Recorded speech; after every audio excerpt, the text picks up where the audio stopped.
Yes, yes, yes. Cool.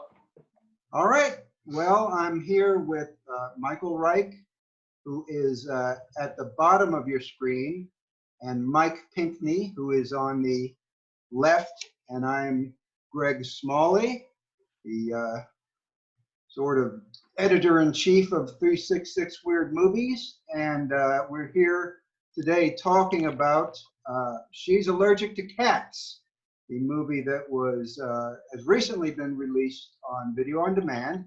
It was directed and I believe written by Michael and stars Mike. They both collaborate together, however, on it. And so I saw this movie at its debut 4 years ago at Fantasia, and I talked to you guys after. And 4 years later, it's finally been made its way to video on demand. And we are talking about it in the midst of a global pandemic for anybody who isn't aware right now. So how are you guys handling your quarantine out there in California? It's all right. You know, my wife is actually 7 months pregnant right now, so we've been shut in pretty carefully for a while. So that's added another fold of, I guess, drama to it. But other than that, you know, we've been just kind of taking it easy. Right, and Michael? Yeah, my quarantine's been pretty chill. For the first part, me and my girlfriend were up in Big Sur. We were in a cabin there. Oh, wow. And because we thought it was only going to be like a week or two. So we're like, we'll just hang out up here. But then we decided we had to come back. And I made a short called Quarantine Dog Good Boy that stars my dog. And that was fun. And then other than that, I've been watching a lot of TV and not as much movies, more TV really. Okay. Is that short something you did just for yourself, or is it going to be available somewhere? It's on Vimeo. We did it for the Talk House had a 48-hour film fest, a 48-hour film challenge festival, but it wound up winning. And so it was a Vimeo staff pick, and now my dog is, I wouldn't say my dog is famous, but his head's getting bigger. And give us the name again so we can look this up after. It's Quarantine Dog Good Boy. And my dog's name is Martin. The dog's name is Martin. Yeah, he's not here right now, but. Is this a dog that features in the movie? Did he have a cameo role in She's Allergic? I wish he wasn't. I don't think he was even born yet, because the movie was shot in 2013, and I think he was born in 2014. So he was not even a seed in his father's eye. Is that how it's said? I don't know. Pinkney's shaking his head. He's shaking his head. Did I? What? I've never heard it put that way for dogs. Oh, you know. That may not be the way dog reproduction works, but anyway, we can have a little fanciful. Yeah, he would have been cast though, for sure. If he was alive then, he would have been, yeah. So I'm going to let you guys kind of describe the movie for anybody who hasn't seen it, to give you the sort of the basic idea or your rundown of what the movie's like. Michael, since it was your directing job. Well, it's a movie. It's like a melodramatic love story, but also kind of an experimental horror movie about a dog groomer who makes weird video art that nobody wants to watch, and he falls in some type of love. Some type of love. And Mike, how would you expand on your role in that?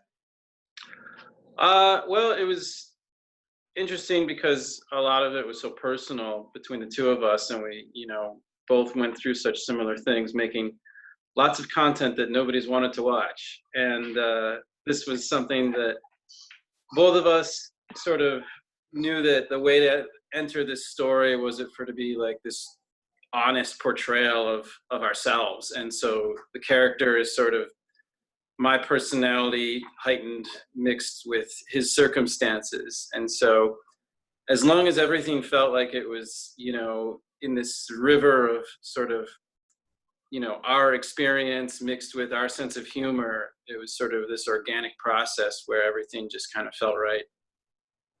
Right, and we should mention that Michael was a dog groomer, or he did that to help pay bills for a while, so that's why that is such an important part of the movie. Another part of the movie is the fact that the fictional Mike Pinkney in the movie wants to make a movie, a remake of Carrie starring all cats. And was that an idea that you guys just came up with? Is it something, you know, you were drunk one night and said, wouldn't this be a great idea? Or how did that idea come about? Pinkney?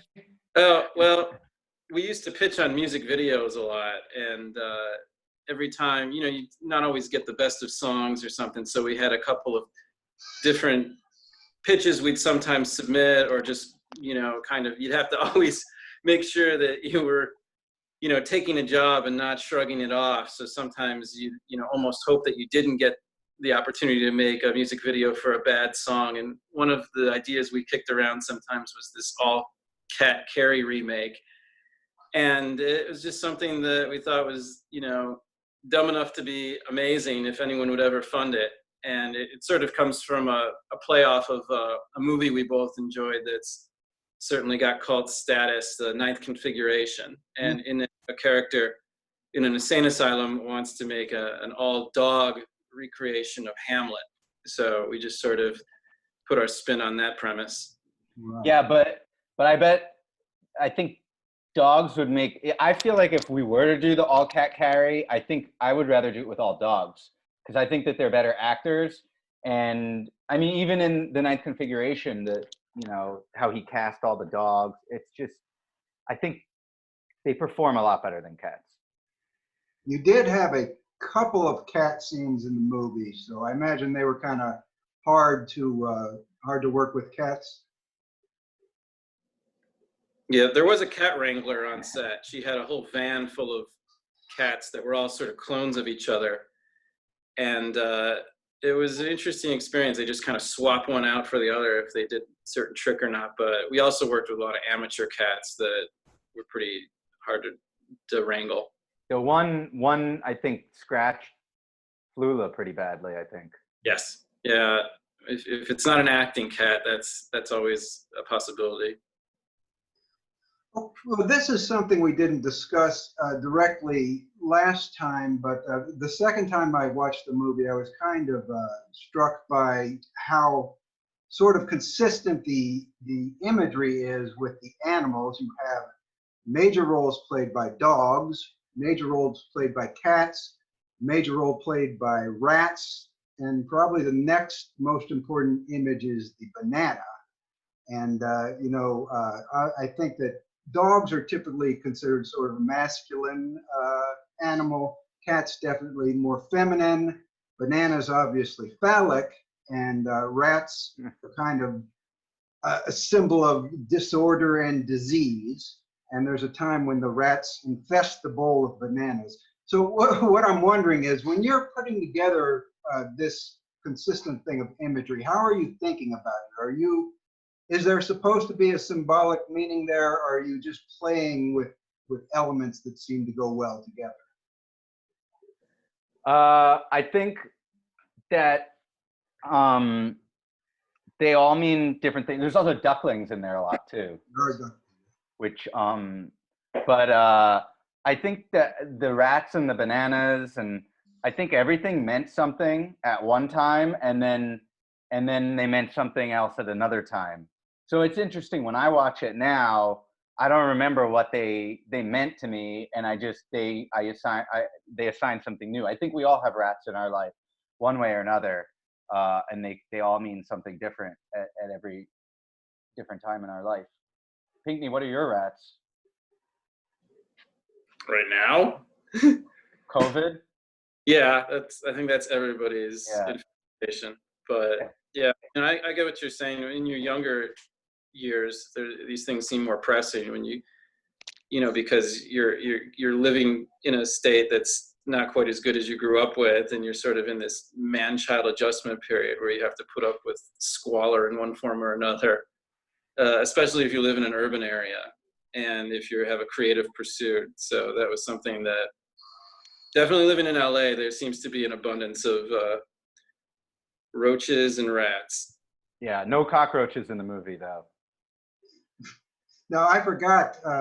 I did see it in 2016, but as you just mentioned, you guys made it actually started 3 years earlier. So it's actually been 7 years since you made the movie. And so I'm guessing your personalities have changed a lot. Pinkney got married and he's gonna have a kid. I'm exactly the same. Mike Pinkney in the movie was not really an eligible bachelor type of guy. He was a little shy around women, I think. Yeah, that definitely was true to a larger extent back then. I mean, I've met the one person I have to meet now, so I don't have to be around any other women for the rest of my life. It's working out great. But my dating experiences were always something that amused Mike.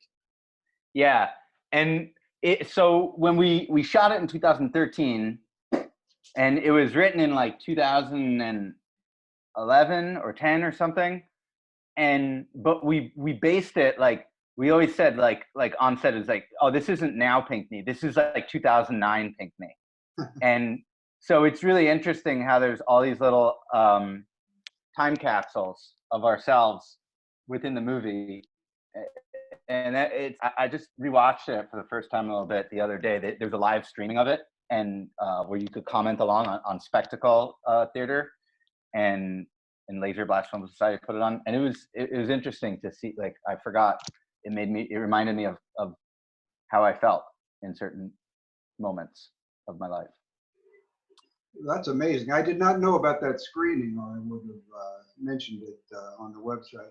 It was so fun. I'd never done like a Twitch screening before, but it was a lot of fun. We just typed along and everything, and it was like pop-up video, but with a movie. They do a lot of them too. Very cool. So let's. I think it might be interesting, since you guys are or were struggling artists at the time. You finally get together a movie about a struggling artist. You get it all made, which is an amazing achievement. You debut it to a pretty positive reception, as I recall at the time. I see it. I talk to you the next day. Yeah. And then what happens? What happens next? Time. Time just passes. Time.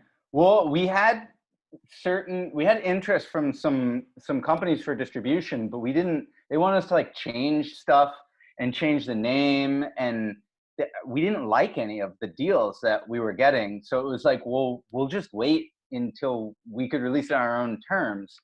And then we found Giant, and they loved it as is, and they were really cool about it, and they were really supportive of us not changing the name or doing anything we didn't want to do. So that like finding them took a bit of time. Also, music rights took a little bit longer than expected. We had to do a couple of swaps. So there's the cut that you saw is a little bit different. The cut that you saw, Fantasia, is a little bit different than the cut that's on iTunes or Amazon Prime now. What are the any differences besides the music?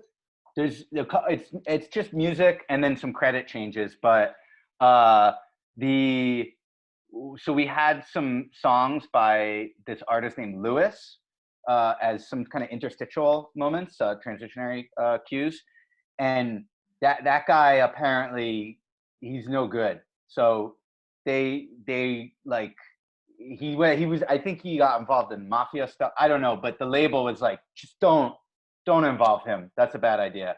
So I had a friend make cues. And then for the end song, the rights for it were too expensive, so I got my landlord, Honey Davis, who also is in the movie.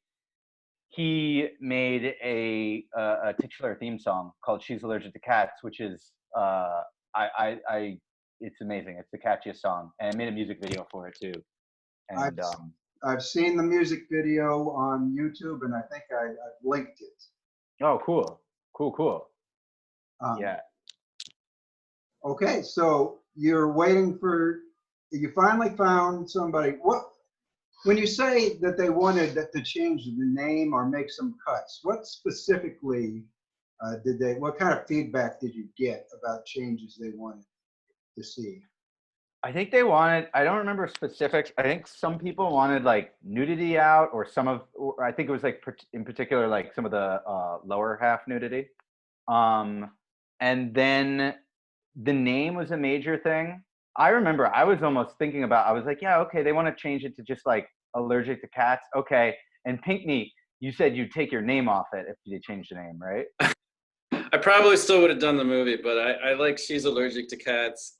I just thought that it sort of creates the tension, like the loaded gun, the whole movie, even though it sort of gives it away. You know that these two elements are coming into contact with each other, and it created some underlying suspense. And it's just so, stupidly memorable. Yeah. I think they wanted to change it to Allergic to Cats, so like it was in the A section. Yeah. So no one could scroll through, but it's like, no reason to change a movie's name. And then one company wanted it for like a 15-year period or something. I don't know. I don't really understand distribution, but I was like, 15 years, that sounds like a long time. What if we don't like you? And so we didn't go with them. All right. Well, changing it to Allergic to Cats so it would be alphabetically before, that's just a really dumb marketing idea, I think. Yeah, I agree. I've seen some movies that have bad titles, but usually there was like a movie release. It's not recently. It's not a bad movie at all, but the title is porno, which means that you cannot search for it on Google, because if you type in porno, you don't get, that movie doesn't come up. Type in porno movie, it still doesn't come up. Yeah. Porno movie 2020 still won't come up. So I mean. But She's Allergic to Cats, I think, is a great title. Yeah, thank you. Now, do you think that because coronavirus came around, you think that helped get you released because suddenly people are desperate for content and entertainment? Or was it something that just happened to coincide? You had this planned release and it accidentally coincided with It accidentally coincided, but I'm not going to lie to you. The coronavirus pandemic is a terrible thing, but it was a very good thing for the movie. In that there were no movies released for like 2 weeks around the release of our movie. So it was the top streaming on Rotten Tomatoes for like 3 weeks, because it beat Bad Boys for Life, which that's a milestone for me. But I think people just they wanted, they finished Tiger King and then they wanted some other cat related content, and we had it ready for them. Right, Pinkney? Yeah, I think that maybe people relate to it a little bit more than they would have, because it's a movie being at the mercy of forces beyond your control, and we're all feeling a little pathetic right now. So maybe it resonated a little bit more with people when they're shut in during these circumstances. Just the theme of it. And I don't think we talked very much about we mentioned weird video art, but a major component of the movie are the montages that are in there that are very, very surreal, very based on sort of a late 80s, early 90s style VHS with a lot of glitchiness and a lot of distortions, but there's some very long monologues that are quite well done. or monologues, I mean montages.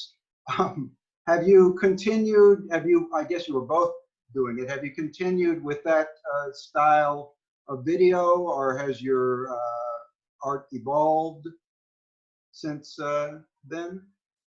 It's always devolving, but we did, let's see, we did a couple of shorts with all glitchy type stuff.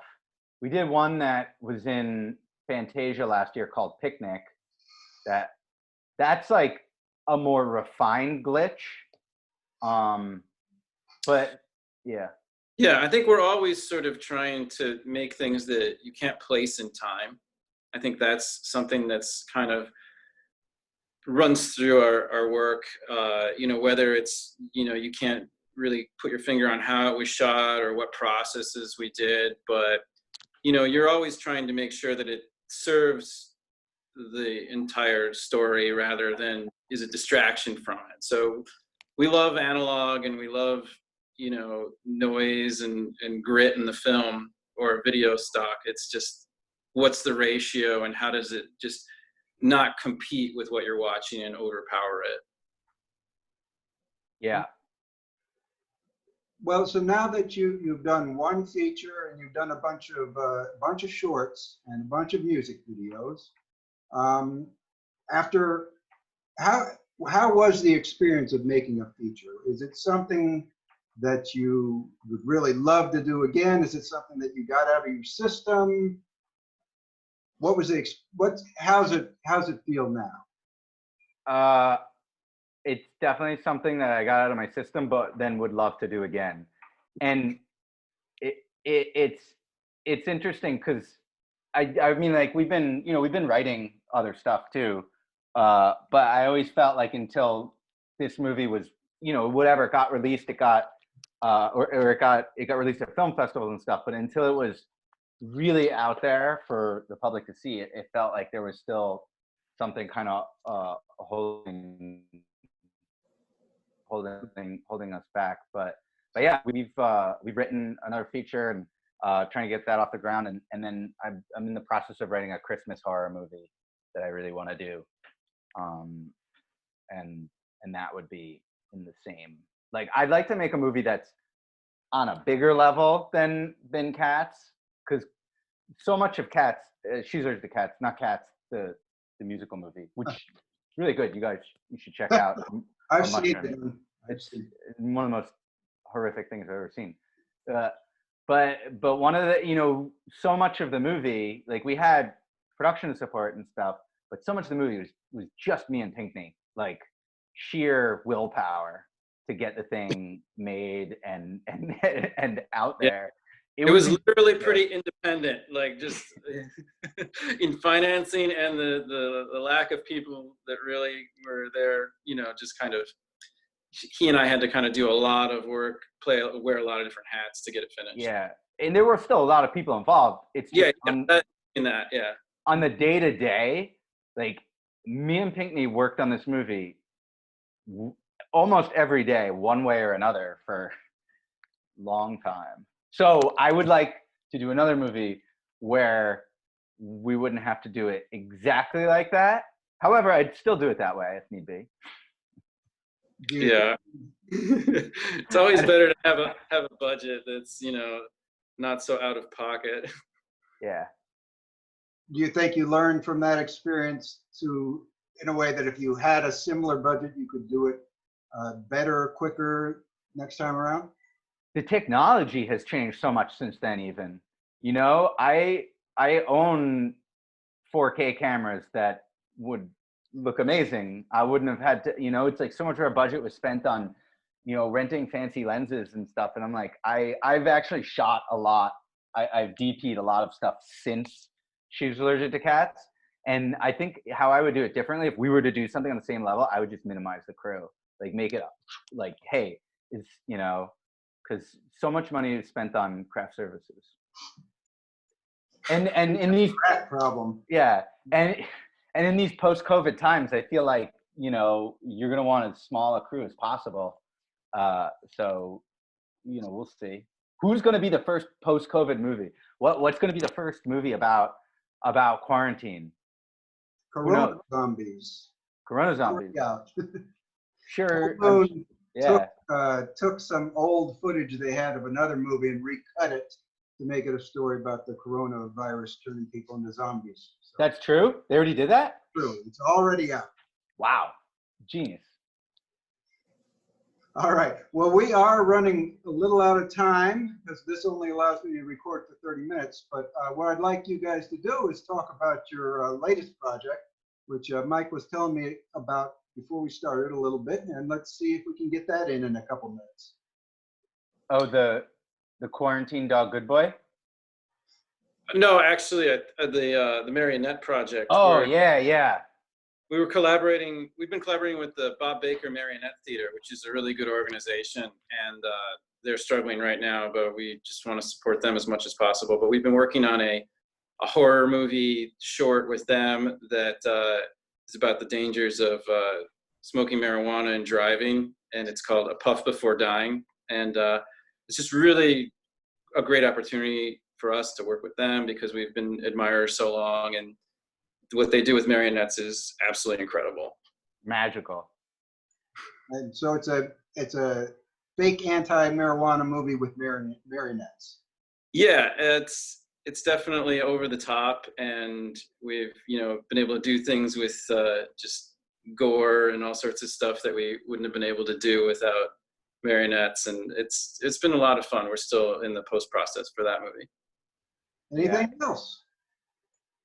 No, but if you can support Bob Baker Marionette Theater, they're just like a cornerstone of LA for education and cultural significance. They're so cool. They've been around for I think 60 years, and they're going through some tough times because of COVID. So they're doing like a GoFundMe. So support them. Absolutely, it's a good cause. A good cause.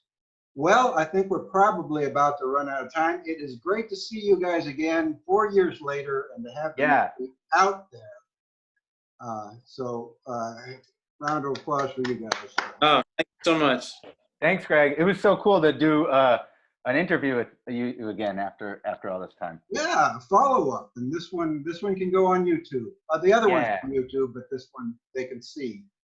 Oh, I would have cut my hair. Cut your. I got bad Cleaned up my room a little bit. Yeah. Oh boy. All right. Thanks a lot, guys. Thank you. Thank you, Greg. See you again because you got another movie out. Yeah. All right. Bye-bye. Stay safe.